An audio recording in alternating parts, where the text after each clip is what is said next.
Hello friends, welcome to study with Kashi. तो friends, अगर आप भी 23 फरवरी को बायोलॉजी का एग्जाम देने वाले हैं तो ये वीडियो आपके लिए बहुत ज़्यादा इंपॉर्टेंट होने वाली है, क्योंकि आज की वीडियो में हम लेकर के आए हैं क्लास 12 बायोलॉजी के महत्वपूर्ण अति लघुत्तर प्रश्न जो कि 2017 से 2025 तक बार बार पूछे गए हैं। तो चलिए फ्रेंड्स, हम अपनी वीडियो को स्टार्ट करते हैं। देखिए, इसमें हमारा पहला प्रश्न है, अंडोत्सर्ग किसे कहते हैं। तो देखिए, स्त्री के आतर्व चक्र के लगभग 14वें दिन अंडाशय से परिपक्व अंडाणु का मोचन अंडोत्सर्ग कहलाता है। तो अंडोत्सर्ग किसे कहते हैं? स्त्री के आतर्व चक्र के लगभग 14वें दिन अंडाशय से परिपक्व अंडाणु का मोचन अंडोत्सर्ग कहलाता है। अब देखिए, अगला क्वेश्चन है, पारितंत्र के किसी अपघटक का नाम लिखिए। तो हमें यहाँ पर पारितंत्र के किसी अपघटक का नाम लिखना होगा। तो देखिए, यीस्ट एवं राइजोप्स जैसे मृतोपजीवी कवक अपघटक होते हैं।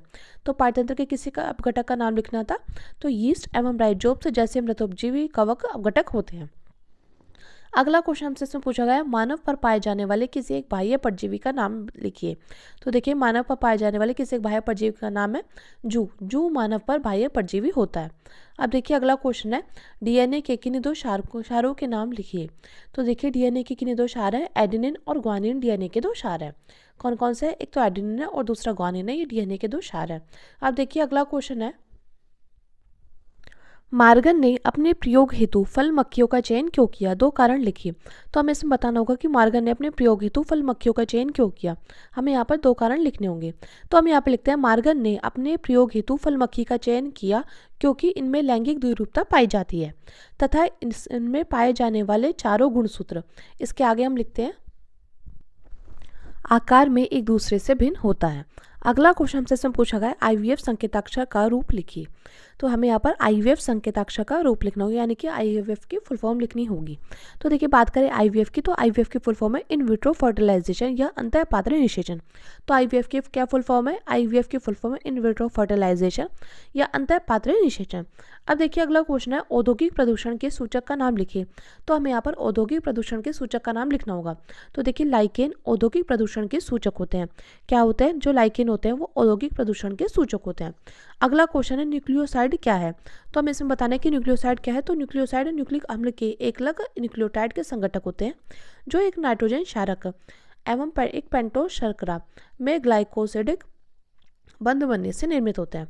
तो न्यूक्लियोसाइड क्या होता है? न्यूक्लियोसाइड न्यूक्लिक अम्ल के एकलक न्यूक्लियोटाइड के संघटक होते हैं जो एक नाइट्रोजन क्षारक एवं पेंटोस शर्करा में ग्लाइकोसिडिक बंध बनाने में निर्मित होते हैं। अगला क्वेश्चन हमसे इसमें पूछा गया, एक पोषण स्तर से दूसरे पोषण स्तर पर कितने प्रतिशत ऊर्जा प्रवाहित होती है। तो एक पोषण स्तर से दूसरे पोषण स्तर पर केवल 10% ऊर्जा ही प्रवाहित होती है। कितनी ऊर्जा प्रवाहित होती है? तो केवल 10% ऊर्जा ही ऐसी है जो प्रवाहित होती है। अगला क्वेश्चन है, किसी एक लिंग संलग्न अप्रभावी विकार का नाम लिखिए। तो हमें यहाँ पर किसी एक लिंग संलग्न अप्रभावी विकार का नाम लिखना होगा। तो एक तो होता है हीमोफीलिया, दूसरा होता है वर्णांता। तो हीमोफीलिया एवं वर्णांता लिंग संलग्न अप्रभावी विकार है। अब देखिए, अगला क्वेश्चन है हमारा, अगला क्वेश्चन है, फाइलेरिया रोग के रोगकारक का जंतु वैज्ञानिक नाम लिखिए। तो हमें यहाँ पर फाइलेरिया रोग के रोगकारक का जंतु वैज्ञानिक नाम लिखना होगा। तो इसका वैज्ञानिक नाम है व्यूचुरेरिया ब्रैंकॉफ्टी। क्या नाम है? व्यूचुरेरिया ब्रैंकॉफ्टी। अगला क्वेश्चन है, डीएनए एवं आरएनए में कोई एक अंतर लिखिए। तो देखिए, डीएनए में डीऑक्सीराइबो श्रृंखला होती है जबकि आरएनए में राइबो श्रृंखला होती है। अगला क्वेश्चन है, किन्हीं दो जैव विविधता तप्तस्थल के नाम लिखिए। तो देखिए, जैव विविधता तप्तस्थल के नाम है पश्चिमी घाट और उत्तर पूर्वी हिमालय। अगला क्वेश्चन है, डीएनए अणु को कौन सा एंजाइम तोड़ता है। तो देखिए, बात करें डीएनए अणु को तोड़ने की, तो डीएनए अणु को न्यूक्लियस एंजाइम तोड़ता है। अगला क्वेश्चन है, वंशागति का क्रोमोसोमवाद का सिद्धांत किसने प्रस्तुत किया। तो वॉटसन, सटन एवं थियोडोर बोवेरी ने। किसने किया था? वंशागति का क्रोमोसोमवाद का सिद्धांत किसने प्रस्तुत किया था? वॉल्टर सटन एवं थियोडोर बोवेरी ने। अगला क्वेश्चन है, अनिषेक फल अनिषेक जनित फल क्या है। तो देखिए, अनिषेक फलन की प्रक्रिया अर्थात परागण व निषेचन के बाद के बिना बीज रहित फल का विकास द्वारा निर्मित फल अनिषेक जनित फल कहलाता है। तो अनिषेक जनित क्या कहलाता है फल? तो अनिषेक फलन की प्रक्रिया द्वारा निर्मित फल अनिषेक जनित फल कहलाता है। अब देखिए, अगला क्वेश्चन है, और देखिए फ्रेंड्स, मैं आपको जितने भी क्वेश्चन करा रही हूँ 2017 से 2025 तक बार बार रिपीट हुए हैं। अगर आपने लास्ट टाइम पे इन अति लघुत्तर प्रश्न को तैयार कर लिया ना, तो आपके पूरे में से पूरे मार्क्स यहीं से आ जाएंगे। क्योंकि देखिए, ये हमारे जो क्वेश्चन है ये हमारे रिपीटेड क्वेश्चन है जो कि हर साल पूछे जाते हैं, क्योंकि देखिए हमारा जो बायोलॉजी का सिलेबस है वो बिल्कुल फिक्स है, और जब सिलेबस फिक्स होता है तो हमारे क्वेश्चन रिपीट होते हैं। अब अगला क्वेश्चन, नाइट्रोजन स्थिरीकरण के लिए उत्तरदायी किन्हीं दो नील हरित शैवाल यानी कि साइनोबैक्टीरिया के नाम लिखिए। तो हमें यहाँ पर नाइट्रोजन स्थिरीकरण के लिए उत्तरदायी किन्हीं दो नील हरित शैवाल के नाम लिखने थे।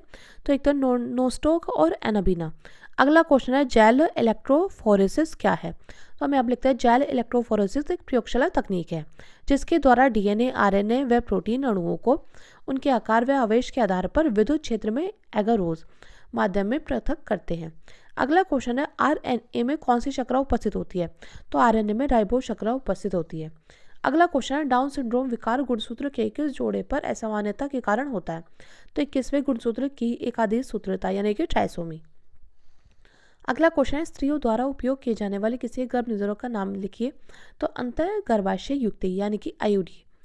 अगला क्वेश्चन है नर युग्म कोद्भिद का विकास पुष्प के किस अंग में होता है। तो पुकेसर के परागकोश में। किस में होता है? नर युग्म कोद्भिद का विकास पुष्प के किस अंग में होता है? तो पुकेसर के परागकोश में होता है। अगला क्वेश्चन है,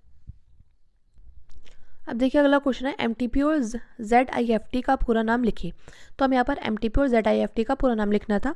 तो देखिए बात करें एमटीपी का, तो एमटीपी का पूरा नाम है मेडिकल टर्मिनेशन ऑफ प्रेगनेंसी यानी कि चिकित्सीय सगर्भता समापन। तो एमटीपी का पूरा नाम क्या है? एमटीपी का पूरा नाम है मेडिकल टर्मिनेशन ऑफ प्रेगनेंसी यानी कि चिकित्सीय सगर्भता समापन। और बात करें जिफ्ट की, ZIFT, तो इसका पूरा नाम है ज़ायगोट इंट्राफेलोपियन ट्रांसफर यानी कि युग्मज अंतः अंडावनी स्थानांतरण। अगला क्वेश्चन है आनुवंशिक कोटि में कितने प्रकोट यानी कि कोडोन त्रिक होते हैं। तो बात करें आनुवंशिक कोटि में कितने कोडोन त्रिक होते हैं? तो 64। अगला क्वेश्चन है वायुमल क्या है। तो देखिए घरों, कार्यालयों आदि युक्त महानगरीय क्षेत्रों से निकले मलमूत्र युक्त अपशिष्ट जल को वायुमल कहते हैं। तो वायुमल किसे कहते हैं? घरों, कार्यालयों आदि युक्त महानगरीय क्षेत्रों से निकले मलमूत्र युक्त अपशिष्ट जल को वायुमल कहते हैं। इसमें अपमार्जक, साबुन, मिट्टी, रसायन आदि अपशिष्ट भी उपस्थित होते हैं। अगला क्वेश्चन है आईयूडी का पूरा नाम लिखिए यानी कि पूरा रूप लिखिए। तो बात करें आईयूडी की, तो आईयूडी का पूरा नाम है इंट्रा यूट्रिन डिवाइस यानी कि अंतः गर्भाशय युक्ति। तो आईयूडी का पूरा नाम क्या है? अंतः गर्भाशय युक्ति यानी कि इंट्रा यूट्रिन डिवाइस। अगला क्वेश्चन है मानवों में किसी एक लिंग संलग्न अप्रभावी विकार का नाम लिखिए। तो किसी एक लिंग संलग्न अप्रभावी विकार का नाम है हीमोफीलिया। तो देखिए क्वेश्चन आपसे बार बार पूछा जाता है, तो बस आपको याद रखना है कि किसी एक लिंग संलग्न प्रभावी विकार का नाम, अप्रभावी विकार का नाम क्या है? हीमोफीलिया है। अब देखिए अगला क्वेश्चन है, तो देखिए अगला क्वेश्चन है मनुष्य में गुणसूत्रों की कुल संख्या कितनी होती है। तो देखिए मनुष्य में कुल 23 जोड़ी यानी कि 46 गुणसूत्र होते हैं। अगला क्वेश्चन हमसे इसमें पूछा गया है मेंडल द्वारा अध्ययन किए गए मटर के पौधे में कितने विपर्यासी लक्षण थे। तो देखिए हम यहाँ पर लिखते हैं मेंडल द्वारा अध्ययन किए गए मटर के पौधे में 7 जोड़ी विपर्यासी लक्षण थे। कितने थे? तो 7 जोड़ी विपर्यासी लक्षण थे। अगला क्वेश्चन है एक प्रारूपी न्यूक्लियोसोम में कितने क्षारयुग्म की डीएनए कुंडली होती है। तो हम यहाँ पर लिखते हैं एक प्रारूपी न्यूक्लियोसोम में 146 क्षारयुग्म की डीएनए कुंडली होती है। अब देखिए अगला क्वेश्चन हमसे इसमें पूछा गया किसी भी समष्टि के 2 विशिष्ट गुण बताइए। तो हमें यहाँ पर समष्टि के 2 विशिष्ट गुण बताने होंगे। तो समष्टि के 2 गुण, एक तो जन्म दर एवं मृत्यु दर है। अगला क्वेश्चन हमसे इसमें पूछा गया शुक्राणुओं को पोषण प्रदान करने वाली कोशिकाओं के नाम लिखिए। तो हमें यहाँ पर शुक्राणुओं को पोषण प्रदान करने वाली कोशिकाओं के नाम लिखने हैं। तो एक होता है सट्रोली या नर्स कोशिका। अगला क्वेश्चन है आनुवांशिकता की इकाई क्या है। तो हम सभी जानते हैं कि आनुवांशिकता की इकाई जीन है। क्या है आनुवांशिकता की इकाई? जीन। अगला क्वेश्चन है मलेरिया रोग का संचरण किस जीव के कारण होता है। तो मादा एनोफिलिस मच्छर के कारण। तो मलेरिया रोग का संचरण किस जीव के कारण होता है? मादा एनोफिलिस मच्छर। अब देखिए अगला क्वेश्चन है पीसीआर संकेताक्षर का पूरा रूप लिखिए। तो हम यहाँ पर पीसीआर का पूरा रूप लिखना है। तो पीसीआर का पूरा नाम है पॉलीमरेज चैन रिएक्शन। क्या है? Polymerase chain reaction. अगला क्वेश्चन है पुष्प के रंगीन आकर्षक दल किस प्रकार के परागण हेतु उपयुक्त होते हैं। तो कीट परागण यानी कि एंटोमोफिली। तो पुष्प के रंगीन आकर्षक दल किस प्रकार के परागण हेतु उपयुक्त होता है? तो कीट परागण यानी कि एंटोमोफिली। अगला क्वेश्चन है पारिस्थितिक तंत्र की शब्दावली में हरे पादपों हेतु किस शब्द का प्रयोग करते हैं। तो उत्पादक यानी कि प्रोड्यूसर। किस शब्द का प्रयोग करते हैं? उत्पादक यानी कि प्रोड्यूसर। अगला क्वेश्चन है कॉपर्स ल्यूटियम से किस हार्मोन का स्रावण होता है। तो देखिए प्रोजेस्टेरोन। किससे होता है? प्रोजेस्टेरोन। अगला क्वेश्चन है एक उदाहरण दीजिए जहां 2 से अधिक एलील एक ही गुण को नियंत्रित करते हैं। तो मानव में एबीओ रुधिर समूह का निर्धारण। क्या है? तो मानव में एबीओ रुधिर समूह का निर्धारण। अगला क्वेश्चन है हमारा, अब देखिए अगला क्वेश्चन है, मानव में ट्राइसोमिक यानी कि त्रिसूत्रता और मोनोसोमिक यानी कि एकल सूत्र स्थितियों में गुणसूत्रों की संख्या लिखिए। तो हम यहाँ पे लिखते हैं मानव में ट्राइसोमिक की स्थिति यानी कि 46 + 1 यानी कि 47, और मानव में मोनोसोमिक स्थिति यानी कि 46 में से 1 घटा देंगे तो हो जाएगा 45। अब अगला क्वेश्चन है, दूध से दही बनाने वाले जीवाणु का नाम लिखिए। तो हमें यहाँ पर दूध से दही बनाने वाले जीवाणु का नाम लिखना है। तो लैक्टिक अम्ल जीवाणु लैक्टोबैसिलस लैक्टिस दूध से दही बनाता है। तो दूध से दही बनाने वाले जीवाणु का नाम क्या है? लैक्टिक अम्ल जीवाणु लैक्टोबैसिलस लैक्टिस दूध से दही बनाता है। अगला क्वेश्चन है, भारत में हरित क्रांति के जनक का नाम लिखिए। तो भारत में हरित क्रांति के जनक का नाम डॉक्टर एम.एस. स्वामीनाथन है। क्या है भारत में हरित क्रांति के जनक का नाम? Doctor M S. स्वामीनाथन। अगला क्वेश्चन है, जीवाणु कोशिका में केंद्रक किस प्रकार पाया जाता है? तो हम यहाँ पे लिखते हैं जीवाणु कोशिका में नग्न यानी कि डीएनए युक्त जिनोफोर या केंद्रकाभ या न्यूक्लियोड प्रकार का केंद्रक झिल्ली विहीन केंद्रक पाया जाता है। तो किस प्रकार का पाया जाता है? तो जीवाणु कोशिका में नग्न डीएनए युक्त जिनोफोर या केंद्रकाभ या न्यूक्लियोटोड प्रकार का केंद्रक झिल्ली विहीन केंद्रक पाया जाता है। अगला क्वेश्चन है, रिलैक्सिन नामक हार्मोन किसके द्वारा स्रावित होता है? तो प्रसव के दौरान अपरा एवं अंडाशय दोनों रिलैक्सिन हार्मोन का स्रावण करते हैं। तो रिलैक्सिन नामक हार्मोन किसके द्वारा स्रावित होता है? तो प्रसव के दौरान अपरा एवं अंडाशय दोनों रिलैक्सिन हार्मोन का स्रावण करते हैं। अगला क्वेश्चन है, उस फूल का नाम बताइए जो एपोन प्रभाविता दिखाता है। तो गुलाबास या मिराबिलिस जलापा या स्नैपड्रैगन या 4 o'clock पादप एपोन प्रभाविता दर्शाता है। अगला क्वेश्चन है, दोहरा निषेचन क्या है? तो आवर्त बीजी पादपों में परागण द्वारा उत्पादित 2 अगुणित नर युग्मकों द्वारा भ्रूणपोष की अंड कोशिका यानी कि एन एवं द्वितीयक या ध्रुवीय कोशिका N+N का निषेचन होता है, जिससे क्रमशः द्विगुणित युग्मज यानी कि 2N एवं त्रिगुणित प्राथमिक भ्रूणकोश कोशिका 3N बनती है। इसे ही द्विनिषेचन कहते हैं। अगला क्वेश्चन है, एलिसा से क्या तात्पर्य है? अब देखिए एलिसा की फुल फॉर्म आपसे बहुत बार पूछी जाती है, तो बात करें एलिसा की तो इसकी फुल फॉर्म है एंजाइम लिंक्ड इम्यूनोसोर्बेंट एसे या एंजाइम लिंक्ड इम्यूनोसोर्बेंट एसे। अगला क्वेश्चन है, जैव विविधता क्षति के कोई 2 कारण बताइए। तो हमें यहाँ पर जैव विविधता क्षति के कोई 2 कारण बताने हैं। तो देखिए जैव विविधता की क्षति के 2 प्रमुख कारण आवासीय क्षति व विघटन क्षति अतिदोहन है।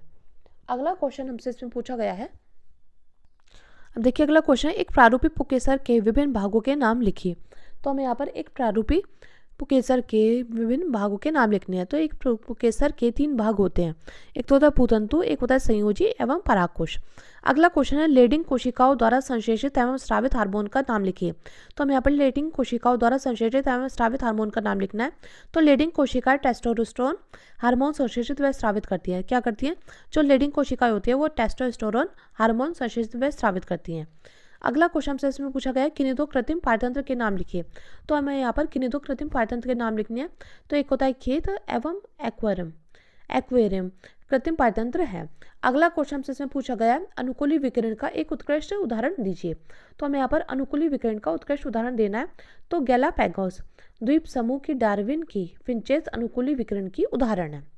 अगला क्वेश्चन से पूछा गया है, इनफंडिबुलम के किनारों पर उंगलीनुमा विस्तार क्या कहलाता है? तो हम यहाँ पे लिखते हैं इनफंडिबुलम के किनारों पर उंगलीनुमा विस्तार फिम्बरी यानी कि झालर कहलाते हैं। तो फ्रेंड्स आज की वीडियो में बस इतना ही। मैं उम्मीद करती हूँ फ्रेंड्स आज आपका एग्जाम अच्छा जाए, और आपको इस वीडियो से थोड़ी सी भी हेल्प मिले तो प्लीज़ ज़्यादा से ज़्यादा लोगों में शेयर जरूर करना, और वीडियो को लाइक शेयर कमेंट करना मत भूलना। Best of luck for your exam. Thank you, thanks for watching.